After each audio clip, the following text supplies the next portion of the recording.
Nous, quand on est arrivé, on a trouvé la baleine qui était échouée sur le bord.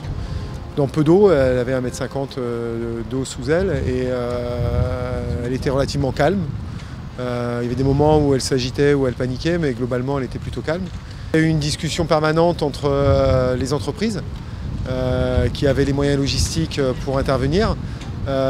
Pélagis, qui est l'organisme national qui coordonne le réseau échouage et qui a une grosse expérience sur les échouages de gros mammifères, chose que nous on n'a pas en local parce que c'est exceptionnel qu'une baleine s'échoue à La Réunion.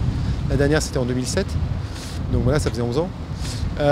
Donc on a été en contact permanent avec Pélagis qui a amené les conseils techniques et puis après avec les services de l'État, les services de la région, les entreprises, Aegis, voilà, pour essayer de trouver les solutions les plus adaptées. Ils ont mis un système on va passer par un système de sangles pour essayer de le soulever, donc il y aura 2 sangles, une de chaque côté de l'animal, pour le soulever, pour le mettre à un endroit où il y a un peu plus d'eau, parce que là il est vraiment collé contre les tétrapodes et coincé en fait dans une espèce de V. Donc l'idée c'est de le mettre là où il y a un peu plus d'eau et après essayer de le faire pivoter pour qu'il puisse aller rejoindre le large.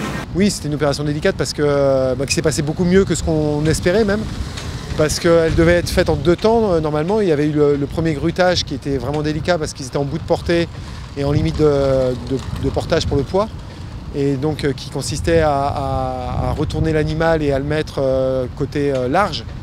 Et après, normalement, il fallait fabriquer une deuxième rampe d'accès pour ramener une deuxième grue et pouvoir ressoulever la baleine et l'amener vers le large. Donc du coup, le fait qu'elle se soit libérée par elle-même après le premier grutage a vraiment facilité la chose, quoi. Un grand moment d'émotion ce matin pour nous ici sur La Réunion.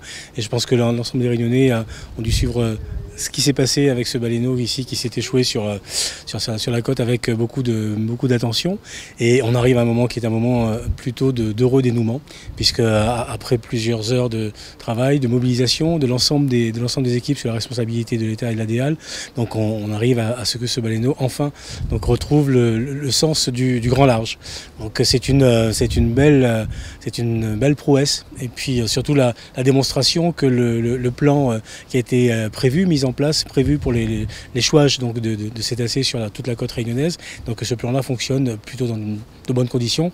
Et ce matin, tout le monde a été mis à pied d'œuvre, à contribution, et tout le monde a accepté de jouer tout simplement sa partition pour qu'on en arrive à ce dénouement encore une fois heureux.